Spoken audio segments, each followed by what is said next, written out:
जय हिंद दोस्तों, मैं संजीत कुमार। आपका स्वागत है आपके अपने चैनल संजीत एकेडमी पे। हम आपको पढ़ा रहे हैं एनसीईआरटी में एनसीईआरटी साइंस पढ़ा रहे हैं। एनसीईआरटी साइंस में आपको हम बायोलॉजी पोर्शन पढ़ा रहे हैं। उस बायोलॉजी में सेल चल रही है। सेल यानी बायोलॉजी का लगभग लास्ट टॉपिक हो गया। उसके बाद हम इसके बाद फिजिक्स से स्टार्ट करेंगे लगभग 2-3 दिन बाद। तो हम आपको सेल में पढ़ा रहे थे, मतलब कोशिका के कार्य के बारे में बता रहे थे कि कोशिका के कार्य में क्या क्या होता है, और उसके बाद कोशिका के झिल्ली के कार्य के बारे में बता रहे थे। तो कोशिका के झिल्ली के कार्य में हम आपको बताए थे विसरण होता है, परासरण होता है। तो विसरण एंड परासरण के बारे में बताए थे, लेकिन ज़्यादा हम डिटेल नहीं बता पाए थे। आइए हम परासरण को एक बार और समझ लेते हैं। टॉपिक था क्या? कोशिका झिल्ली के कार्य। क्या था? कोशिका झिल्ली के कार्य। कोशिका झिल्ली के कार्य। कोशिका झिल्ली के कार्य। कोशिका झिल्ली के कार्य है। मान लीजिए में होता क्या है, तो एक होता है विसरण। विसरण का मतलब क्या हो गया? ये हाई प्रेशर से लो प्रेशर के तरह डाइवर्टेड होता है। या क्या होता है विसरण? एक में क्या हो गया? विसरण। एक में क्या हो गया? विसरण। विसरण विसरण इसमें हम आपको लिखाए थे कि यह हाई प्रेशर से लो प्रेशर के तरह एडजस्ट करता है। अर्थात कह ले तो उच्च दाब से निम्न दाब की ओर, उच्च दाब से निम्न दाब की ओर, निम्न दाब की ओर, दाब की ओर। आप अपने आसपास में इसका बहुत सारे एग्जाम्पल में से आप समझ भी सकते हैं। इसका अपने आसपास में आप बहुत से एग्जाम्पल के तौर पे समझ भी सकते हैं। जैसे कि अगर मान लीजिए कहीं पे बहुत अधिक पानी है और कहीं पे कम पानी है, इसका मतलब क्या? तो ज़्यादा जिधर पानी होगा था, ज़्यादा पानी होगा तो उधर दाब यानी प्रेशर ज़्यादा होगा, तो वह किधर जाएगा? तो वह जाएगा कम प्रेशर की तरफ। अर्थात जिधर कम पानी होगा, तो यही कह रहा है उच्च दाब से वह निम्न दाब की तरफ आएगा। क्या होगा? उच्च दाब से निम्न दाब की तरफ होगा। जैसे बांधों में भी पानी होता है, वहाँ पे क्या होता है? हाई प्रेशर होता है। उसको खोलते हैं तो कहाँ जाता है? निम्न दाब की तरफ, मतलब एडजस्ट करता है, मतलब निम्न दाब की तरफ बहने लगता है। इसके बाद और भी आप कई सारे एग्जाम्पल ले सकते हैं। जैसे रक्त का परिचरण भी होता है, उच्च दाब से निम्न दाब की ओर होता है। इसके बाद क्या है? विसरण है। इसके बाद क्या है? विसरण है। इसके बाद विसरण हो गया। इसके बाद क्या है? परासरण है। परासरण क्या है? परासरण है। इसके विसरण का जस्ट अपोजिट होता है। यह क्या होता है? तो यह होता है निम्न दाब से, मतलब लो प्रेशर से हाई प्रेशर की ओर, अर्थात निम्न दाब से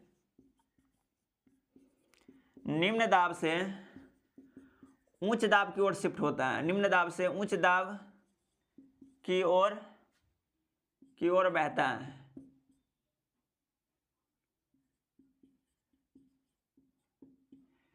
है। निम्न दाब से उच्च दाब की ओर बहता है। अब इस विसरण विसरण में हम आपको बताए थे, इसमें क्या होगा? विसरण वाले में इसमें जो सघनता होगा, सघन कहने का मतलब क्या? सघन कहने का मतलब कि बर्फ हो गया, चाहे बादल हो गया, इसकी सघनता क्या होता है? तो सघन मतलब एक जगह इकट्ठा हो गया। जैसे कि मान लीजिए सघनता होगा क्या?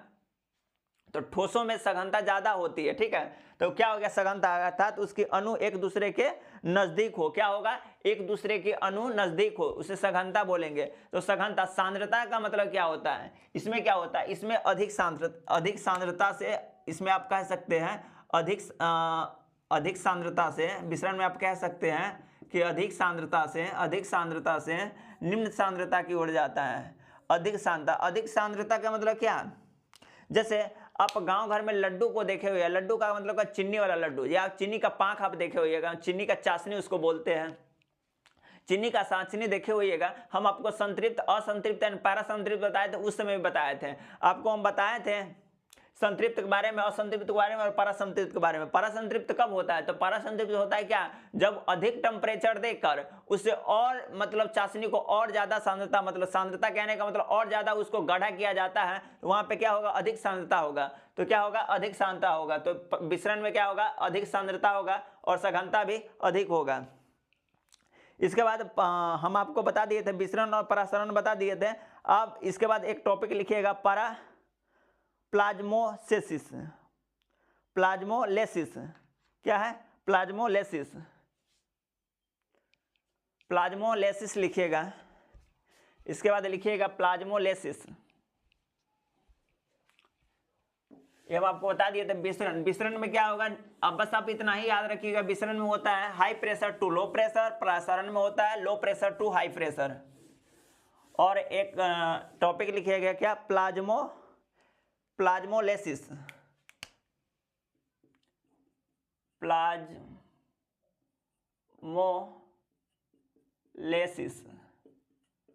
प्लाज्मोलेसिस क्या है, प्लाज्मोलेसिस है।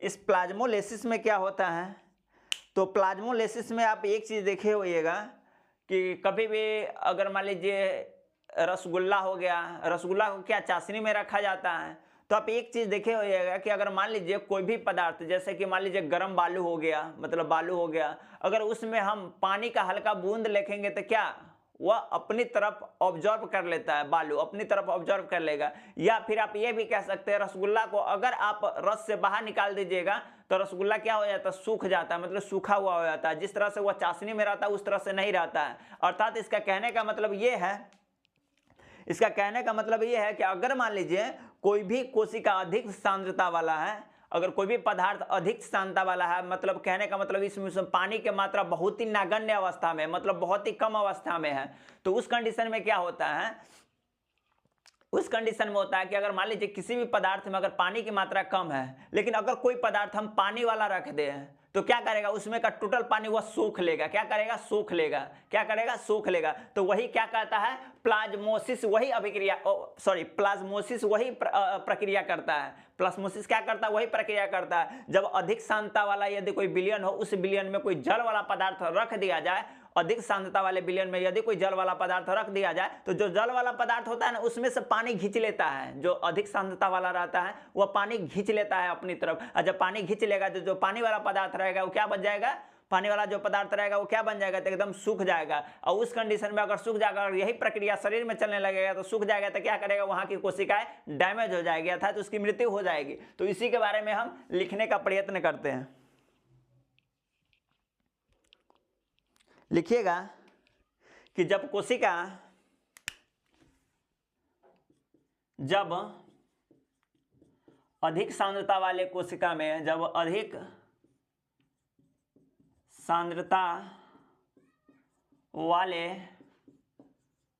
कोशिका में, अधिक सांद्रता वाले कोशिका में, अधिकतर सांद्रता वाले कोशिका में कोई द्रव्य को, अधिक सांद्रता वाले कोशिका में, अधिक सांद्रता वाले विलयन में, जब अधिक सांद्रता वाले विलयन, जब अधिक सांद्रता वाले विलयन में, जब अधिक सांद्रता वाले विलयन में, जब अधिक सांद्रता वाले विलयन में, जब अधिक सांद्रता वाले विलयन में किसी कोशिका को, आप कोशिका के जगह पर कुछ भी रख सकते हैं, कोई भी जल वाला पदार्थ, किसी कोशिका को जब अधिक सांद्रता वाले विलयन में, जब अधिक सांद्रता वाले विलयन में किसी कोशिका को, किसी कोशिका को रखने पर, किसी कोशिका को रखने पर इस कोशिका में क्या हो जाएगा, पानी पूरा ऑब्जर्व कर लेता है या रखा जाता है। तो कोशिका रखा जाता है तो कोशिका का जल निकलकर, हम आपको जो समझाया था वही लिखा रहे हैं, कोशिका का जल निकलकर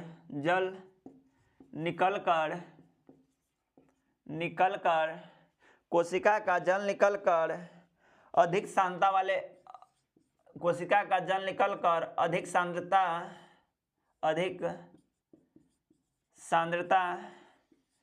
के तरफ चला जाता है, अधिक सांद्रता के तरफ चला जाता है।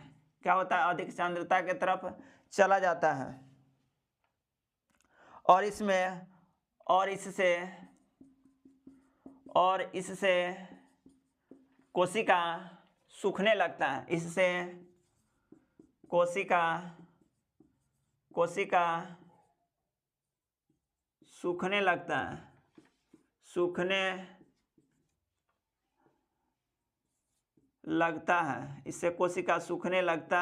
है, इससे कोशिका सूखने लगता है, या पानी की कमी होने लगता है। कोशिका सूखने लगता है और कोशिका मर जाता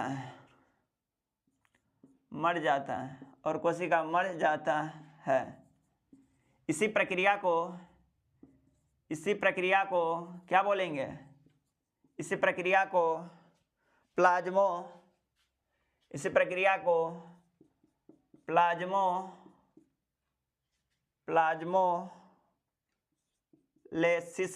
प्लाज्मोलेसिस कहते हैं। ये आप लिखिए, इसके बाद हम आपको फोटो के थ्रू समझा देते हैं। हम आपको यही बताए थे कि अगर मान लीजिए कोई भी अधिक सांद्रता वाले विलयन है, जैसे कि हम आपको बता देते हैं, जो अगर मान लीजिए रसगुल्ला हो गया, रसगुल्ला की अपेक्षा जो चाशनी होता है, रसगुल्ला का चाशनी पतला होता है, मतलब कम सांद्रता वाला हो गया। लेकिन जब रसगुल्ला बाहर रखा हुआ तो सूखा अवस्था में रहता है। क्या रहता है? सूखा अवस्था में रहता है। लेकिन उसी रसगुल्ला को चाशनी में रख दिया जाता है तो देखिएगा एकदम रसगुल्ला गोल गोल हो जाता है, अर्थात पूरा फूला हुआ हो जाता है। तो पूरा फूला हो जाता है, इसका मतलब क्या? जो अधिक सांद्रता वाला विलयन है वो अपने तरफ चाशनी को मतलब खींच लेता है। क्या करता है? खींच लेता है। उसी प्रक्रिया को क्या कहते हैं? प्लाज्मोलेसिस कहते हैं। एक नोट लिखिएगा नीचे में, इसके बाद हम आपको फोटो के थ्रू समझाने का प्रयत्न करते हैं। एक नोट लिखिएगा नीचे में, इस नोट में लिखिएगा प्लाज्मोलेसिस प्रक्रिया में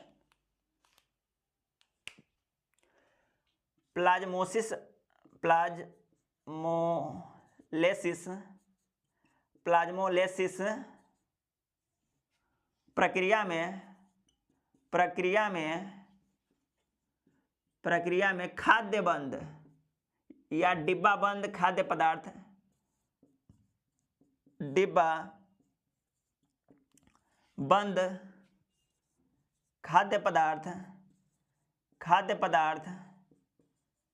पदार्थ सुरक्षित रहता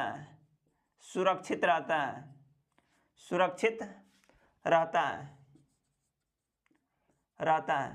आप देखे होइएगा ना कि टीन के डब्बा में भी रसगुल्ला आता है पैकिंग हुआ, तो उसमें क्या होता है? प्लाज्मोसिस के कारण ही, मतलब प्लाज्मोसिस प्रक्रिया के कारण ही खाद्य पदार्थ उसमें सुरक्षित रहता है। अगर मान लीजिए हम डब्बा बंद में रखे हुए रसगुल्ला रखे हुए, उसमें चाशनी है ही नहीं है, तो रसगुल्ला क्या हो जाएगा? खराब हो जाएगा। रसगुल्ला खराब हो जाएगा। तो इसीलिए क्या है, वह उसके लिए जिम्मेवार है। प्लाज्मोसिस प्रक्रिया में डिब्बाबंद खाद्य पदार्थ को सुरक्षित करता है और उन्हें संरक्षित करता है।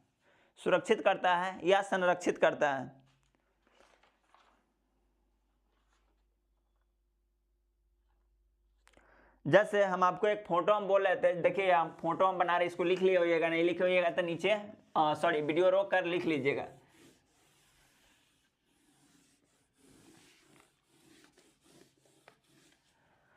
जैसे कि हम आपको एक बात एक फोटो के थ्रू हम आपको समझाने का प्रयत्न करते हैं।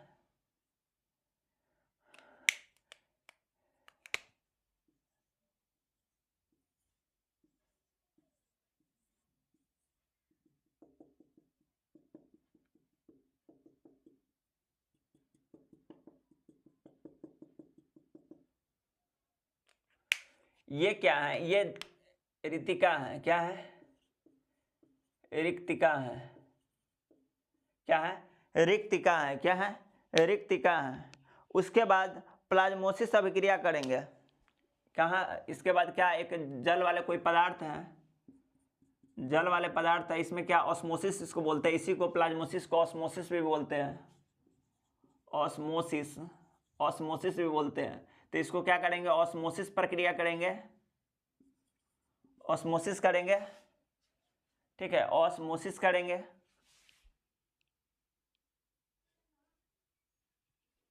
ऑस्मोसिस करेंगे तो अगर मान लीजिए यह पदार्थ इसमें रखा जाए, ये जल वाले पदार्थ है, ये कोशिका है, अगर इसमें रखा जाए तो यह क्या हो जाएगा, यह नेक्स्ट पोर्शन में किस तरह से बन जाएगा, यह जो जल वाले पदार्थ है यह धीरे धीरे इस तरह से बन जाएगा, इस तरह से बनेगा। इसके बाद यह बन जाएगा क्या, एकदम सूखा सा हो जाएगा। क्या हो जाएगा, सूखा सा हो जाएगा।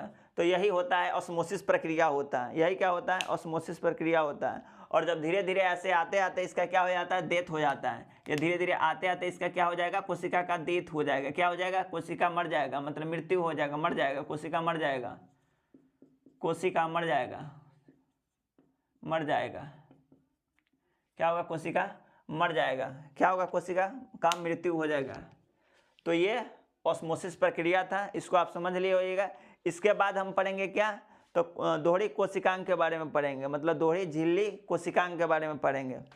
तो आइए, दोहरी झिल्ली कोशिकांग में आपको कौन कौन आता है, हम आपको बताए थे पिछली क्लासों में कि दोहरी झिल्ली माइटोकॉन्ड्रिया एंड प्लास्टिक का आता है, और एकल झिल्ली आता है, अंतःप्रद्रवी जालिका का आता है, गोल्जिका एंड लाइसोसोम का आता है। उसके बाद झिल्ली रहित आपको बताए थे सेंट्रोसोम एंड राइबोसोम होता है। बहुत ही इंपॉर्टेंट है, हम बार बार रिपीट इसलिए कर रहे हैं क्योंकि हमारी बोलने से आपके कानों तक आवाज़ जाएगी, और आप क्योंकि सुनने से होता है ना, बहुत कुछ आप सीख सकते हैं, इसीलिए हम बार बार क्लास में उस चीज़ को रिपीटेड करते रहते हैं। चलिए, इसको आप लिख लीजिएगा। आप एक तरफ से फुल्ली नोट जरूर बनाइएगा, आप नोट को रिवीजन कीजिएगा। हम आपको फिर से कह रहे हैं कि हम जिस तरह से पढ़ा रहे हैं आप प्रीवियस ईयर का देख लीजिएगा, उसमें से आपको बन जाएगा। कुछ ऐसा प्रश्न रहता है कि जैसे मान लीजिए हम एमसीक्यू आपको कराएंगे, बस और टाइपिंग चल रही है, उसके लिए हम आपको एमसीक्यू कराएंगे। जो जो चैप्टर हम पढ़ा दिए हैं, सबसे पहले हम आपका विटामिन का पढ़ाएंगे। चलिए आइए हम लिखते हैं माइटोकॉन्ड्रिया के बारे में। क्या है माइटोकॉन्ड्रिया,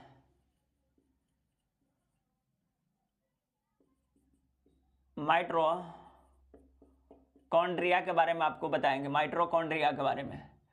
माइटोकॉन्ड्रिया, इस माइटोकॉन्ड्रिया में हमको पढ़ना है क्या है, तो कोशिकांग के दोहरी झिल्ली, कोशिकांग के दोहरी झिल्ली के बारे में चर्चा करनी है। दोहरी झिल्ली, कोशिकांग के दोहरी झिल्ली के बारे में हमको चर्चा करना है। इस दोहरी झिल्ली में दो होता है, कौन होता है, तो एक में हम आपको बताए थे, सॉरी ये कोशिकांग के दोहरी झिल्ली होता है। एक और होता है कोशिकांग के दोहरी झिल्ली, एक और होता है कोशिकांग के दोहरी झिल्ली लवक होता है, जिसको प्लास्टिड बोलते हैं, लवक होता है। तो हम अभी फिलहाल में माइटोकॉन्ड्रिया के बारे में पढ़ेंगे। माइटोकॉन्ड्रिया क्या फोटो हम बनाते हैं, चलिए इसको लिख लीजिएगा। ये दोहरी झिल्ली होता है, दोहरी झिल्ली में दो आता है, एक माइटोकॉन्ड्रिया एंड लवक आता है। एक आपको हम फोटो बना रहे हैं, देखिए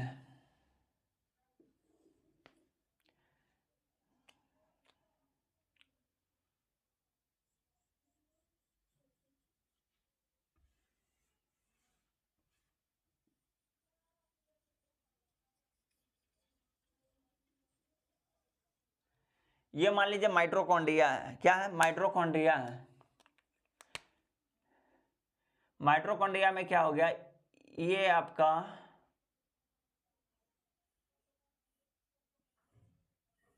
ये डीएनए हेलिक्स है। क्या है, डीएनए का फोटो है। इस माइटोकॉन्ड्रिया पे यहाँ पे राइबोसोम रहता है। क्या रहता है, राइबोसोम रहता है।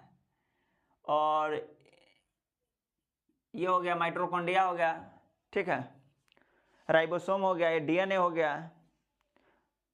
और इसको क्या बोलते हैं, इसको ऑक्सीसोम बोलते हैं। इसको क्या बोलेंगे, तो इसको ऑक्सीसोम बोलेंगे, ऑक्सीसोम कहते हैं, इसको ऑक्सीसोम कहेंगे, ऑक्सीसोम कहेंगे। इसको हम डीएनए कहेंगे, माइटोकॉन्ड्रिया का डीएनए लिखिएगा, माइटोकॉन्ड्रिया का डीएनए, माइटोकॉन्ड्रिया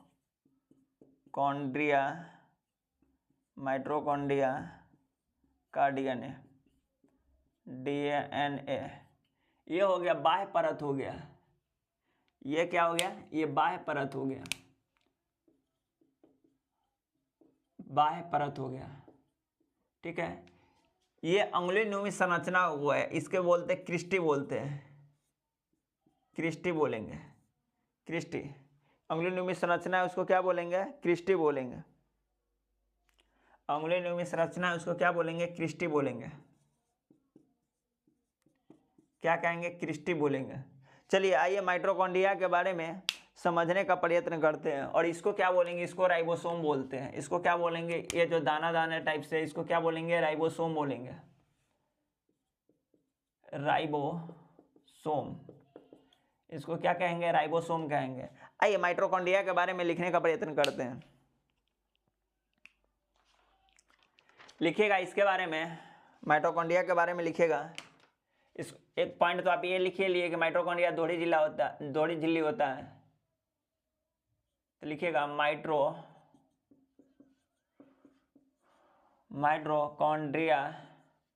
माइटोकॉन्ड्रिया की दोहरी झिल्ली होती है। क्या होता है, दोहरी झिल्ली होता है। क्या होता है, दोहरी झिल्ली होता है। माइटोकॉन्ड्रिया क्या होता है, दोहरी झिल्ली होता है। दूसरा पॉइंट में भी ये भी लिख सकते हैं, माइटोकॉन्ड्रिया में क्या होता है, तो माइटोकॉन्ड्रिया को पावर हाउस बोला जाता है। इसे पावर हाउस कहा जाता है।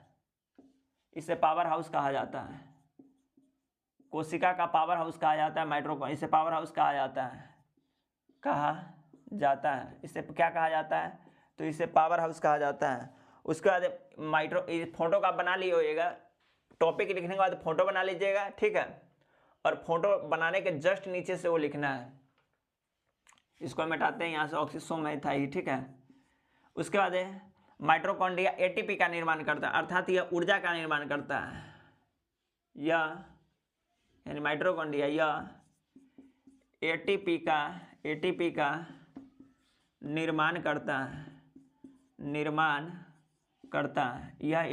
निर्माण करता है। यह एटीपी का निर्माण करता है। कौन, माइटोकॉन्ड्रिया एटीपी का निर्माण करता है। एटीपी का मतलब हो गया एडिनोसिन ट्राइफॉस्फेट,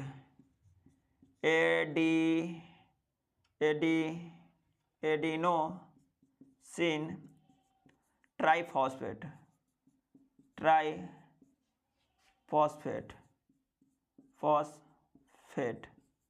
एडिनोसिन ट्राइफॉस्फेट हो गया। उसका बाद नेक्स्ट पॉइंट लिखिएगा, इसे ऊर्जा का सिक्का भी कहा जाता है, या हमारे लिए ऊर्जा के सिक्का की तरह काम करता है, या इसे ऊर्जा का सिक्का भी कहा जाता है, या हमारे लिए ऊर्जा के सिक्का की तरह काम करता है।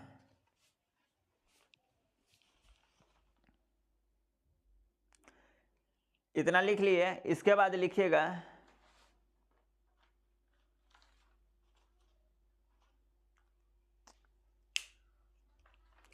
चलिए हम आपको ये बताते हैं कि माइटोकॉन्ड्रिया जो हो गया ये कैसे हमारे लिए मतलब इम्पोर्टेंट है, मतलब कैसे हमारे लिए पावर हाउस कहा जाता है या एटीपी का निर्माण करता है। आइए हम समझने का प्रयत्न करते हैं, ये ऊर्जा का निर्माण होता कहाँ से दरअसल में, इसके बारे में भी हम समझने का प्रयत्न करते हैं। चलिए लिख लिए होइएगा।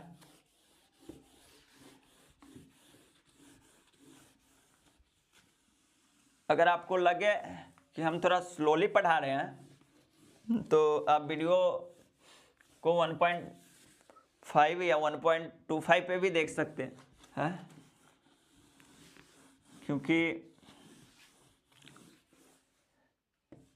क्लास में हर लेवल के बच्चे होते हैं। आइए, अगर मान लीजिए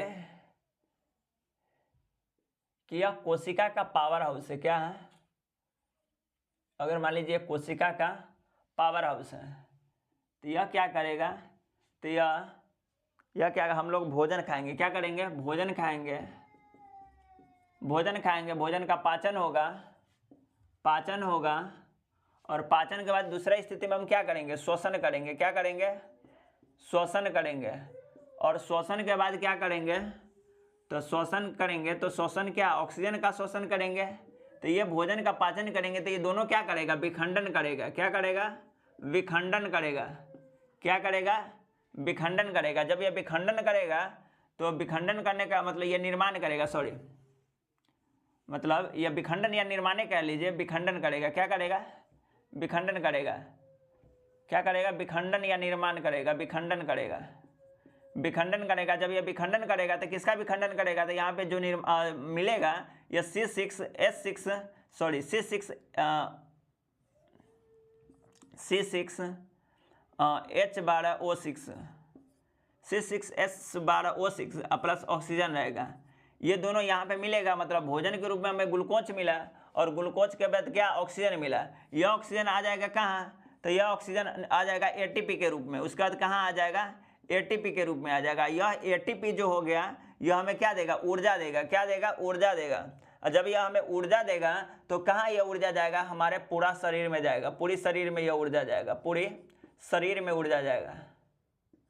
यह कहाँ जाएगा, तो पूरी शरीर में यानी पूरी बॉडी में ऊर्जा जाएगा। तो क्या करते हैं हम लोग, भोजन का पाचन करते हैं और साथ में श्वसन क्रिया करते हैं। जब श्वसन की क्रिया करते हैं उसी के द्वारा क्या होता है, भोजन का विखंडन होता है। जब भोजन का विखंडन होता है तो वहाँ पे क्या, यही भोजन में रहता है, यही दोनों मिलता है। उसके बाद क्या करता है, एटीपी का निर्माण करता है। एटीपी का निर्माण करने का मतलब अर्थात ऊर्जा का निर्माण करता है। ऊर्जा का निर्माण करने के बाद क्या, पूरी शरीर को ऊर्जा मिलता है।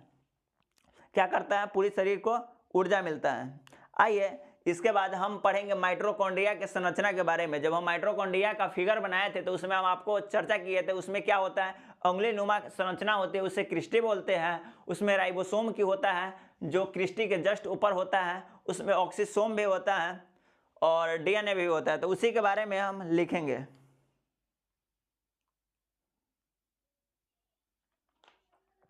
लिखिएगा माइटोकॉन्ड्रिया की संरचना। ये फोटो बना लीजिएगा नीचे में, ठीक है।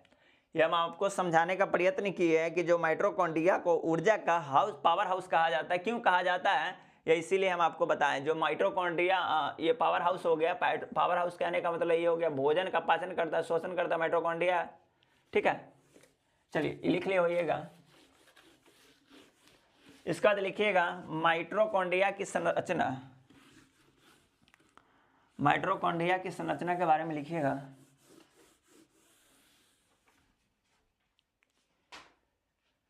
लिखिएगा माइटोकॉन्ड्रिया के संरचना। माइटोकॉन्ड्रिया का संरचना।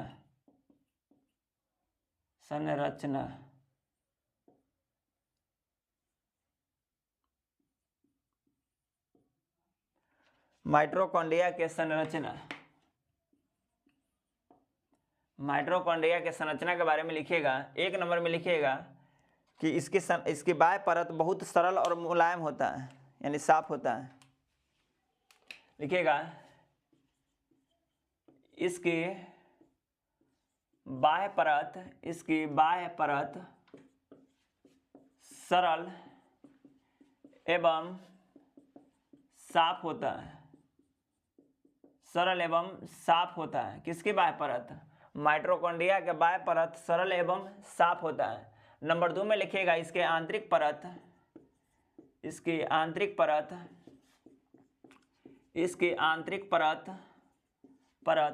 क्या होता है, तो माइटोकॉन्ड्रिया के आंतरिक परत माइटोकॉन्ड्रिया के आंतरिक परत मतलब इसके आंतरिक परत अंगुली नुमा जो हम आपको ये इस तरह का बताए थे ना, ये गोल हो गया है, इसमें इस तरह का रहता है।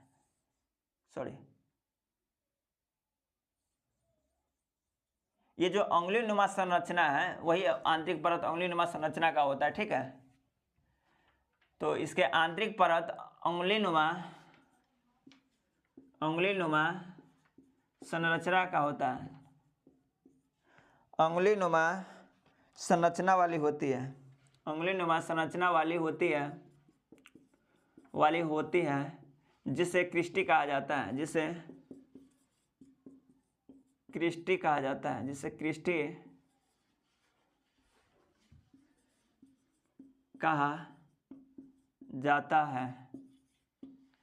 क्रिस्टी कहा जाता है। उसके बाद लिखिएगा माइटोकॉन्ड्रिया में डीएनए और राइबोसोम भी पाया जाता है। लिखिएगा हम आपको फोटो बना देते। देखिए यहाँ पे साइड में फिर से हम फोटो बना देते। ये मान लीजिए माइटोकॉन्ड्रिया है, इसके आंतरिक संरचना अंगुलीनुमा हो गया। क्या हो गया, आंतरिक संरचना अंगुलीनुमा हो गया। इसमें आपको हम बताए थे क्या डबल हेलिक्स होता है।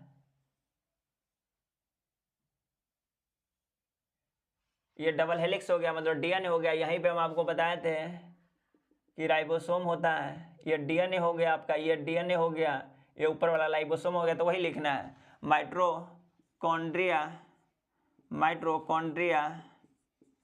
माइटोकॉन्ड्रिया में डीएनए एवं राइबोसोम भी पाया जाता है। राइबोसोम भी पाया जाता है। राइबोसोम भी पाया जाता है।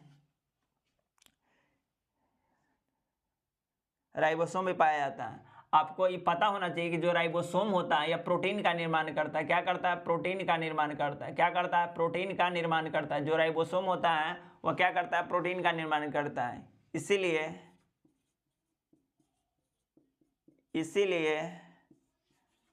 माइटोकॉन्ड्रिया के पास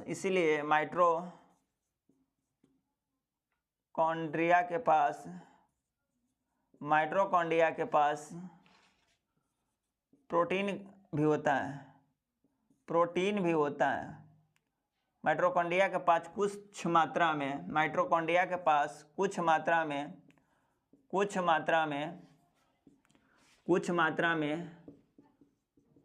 प्रोटीन भी होता है। कुछ मात्रा में प्रोटीन भी होता है। इसीलिए इसे सेमी ऑटोनोमस बोलते हैं। इसीलिए कुछ मात्रा में प्रोटीन भी होता है, इसीलिए इसे अर्ध स्वायत्त या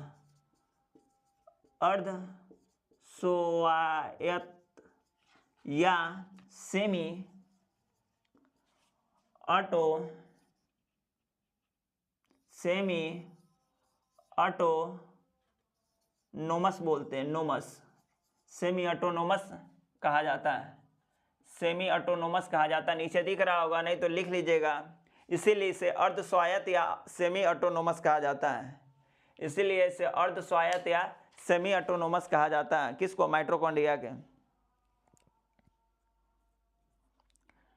सेमी ऑटोनोमस कहा जाता है।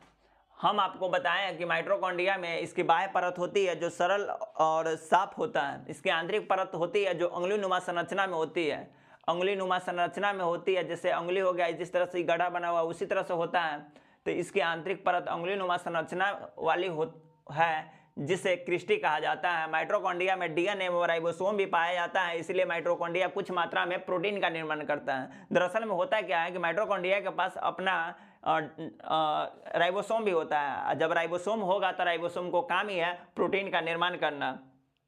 उसके बाद कहते हैं कि जब सब कुछ कह ही लेता है थोड़ा मोड़ा, तो इसे क्या हम बोल सकते हैं? तो सेमी ऑटोनोमस बोल सकते हैं या अर्ध स्वायत्त बोल सकते हैं। मतलब आदि है कि अपने पे आश्रित रह सकता है, कहने का इसका ये मतलब है।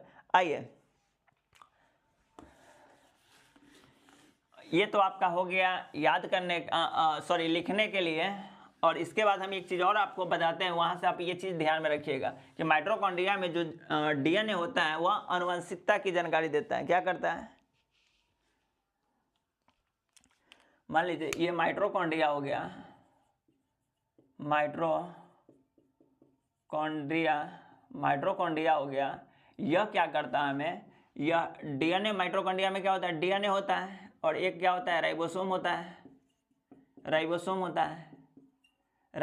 है। यह डीएनए क्या चीज़ का जानकारी देता है? अनुवांशिक जानकारी देता है। ठीक है। उसका ये राइबोसोम जो हो गया, ये राइबोसोम क्या करता है? यह प्रोटीन का निर्माण करता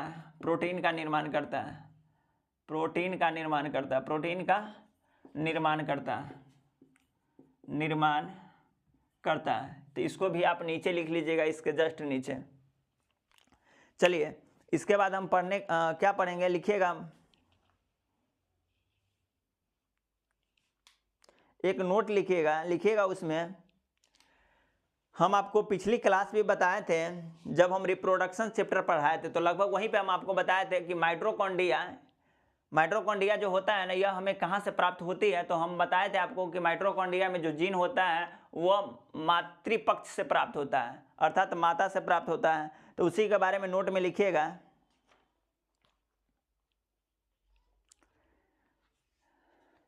लिखिएगा माइटोकॉन्ड्रिया हमारे शरीर में माता से प्राप्त होता है, और जब माता से प्राप्त होगा तो सोच लीजिए कि अगर मेरी माता से अगर प्राप्त होगा माइटोकॉन्ड्रिया, तो माइटोकॉन्ड्रिया में क्या होता है, डीएनए भी होता है, और डीएनए जब होता है तो माइटोकॉन्ड्रिया माता से प्राप्त होता है। अगर मान लीजिए कोई बीमारी भी होगा, अगर सही लिए हैं तो अगर मान लीजिए बीमारी भी होगा तो वह कहाँ से आएगा, तो जो आनुवंशिक बीमारी होगा वह माता पक्ष से आएगा, मतलब मेरी मम्मी के पक्ष से आएगा।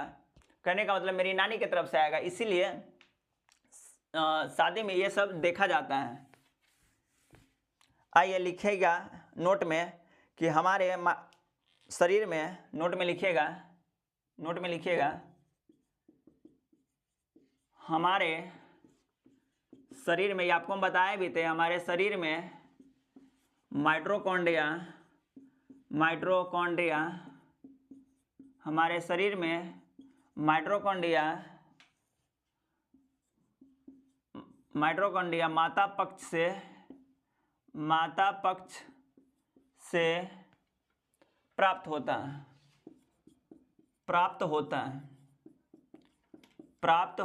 जब माता पक्ष से प्राप्त होता है, इनमें पिता पक्ष का कोई योगदान नहीं है। इनमें पिता पक्ष का कोई योगदान नहीं है, पिता पक्ष का कोई योगदान नहीं है। इसीलिए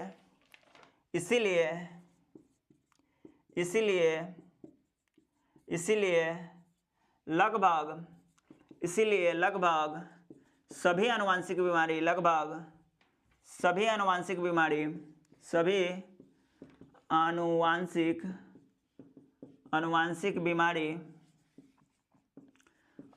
बीमारी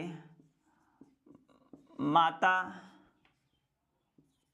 पक्ष ही उत्तरदायित्व होता है। सभी आनुवंशिक बीमारी के लिए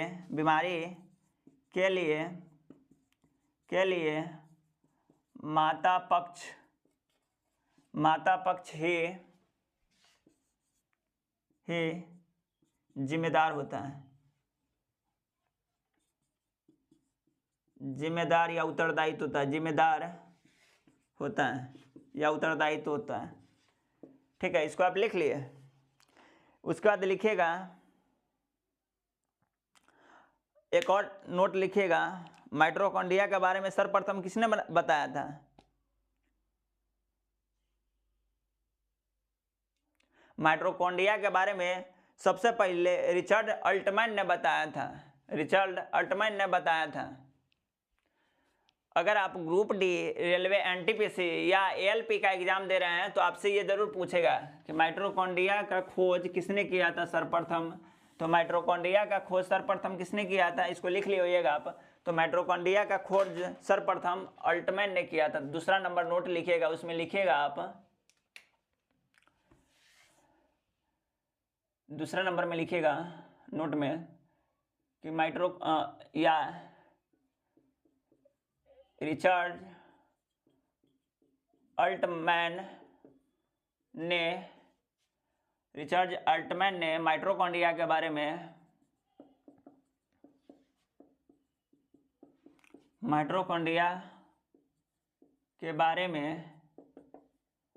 में सर्वप्रथम बताया था।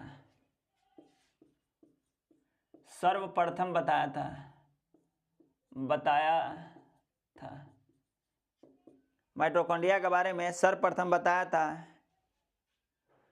और जब ये जो रिचर्ड अल्टमैन जो थे ना, ये बताए तो थे माइटोकॉन्ड्रिया के बारे में, लेकिन जब ये बताए थे उस समय यह नामकरण किया था बायोब्लास्ट के रूप में किया था। बताया था माइटोकॉन्ड्रिया के बारे में बताया था, जिसका नाम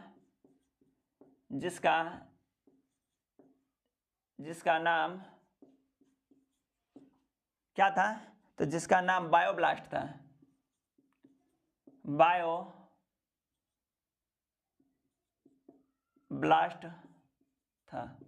जिसका नाम बायोब्लास्ट था। बायोब्लास्ट था जो आगे चलकर जो आगे चलकर जो आगे चलकर जो आगे चलकर जो आगे चलकर कालवेंडा कालवेंडा नामक वैज्ञानिक ने कालवेंडा नामक वैज्ञानिक ने इसका नामकरण इसका नाम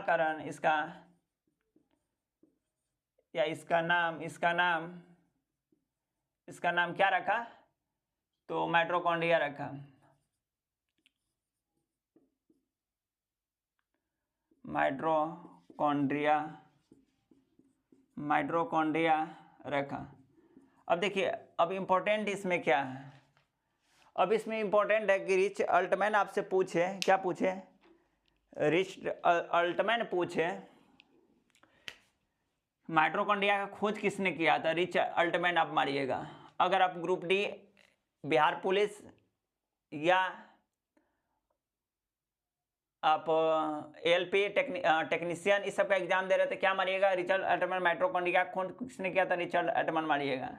लेकिन अगर वही बात आपसे पूछेगा कि इसका नामकरण मतलब इसी को तो हम ये बोलते हैं ना, मतलब बायोलाइट है, उस बायोब्लास्ट है,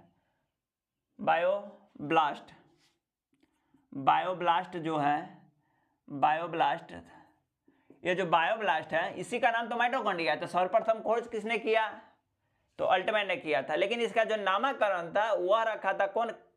कार्ल बेंडा नामक वैज्ञानिक ने रखा था। कार्ल बेंडा नामक वैज्ञानिक ने रखा हुआ था। इसको आप लिख लीजिए नोट, सेकंड नंबर नोट में।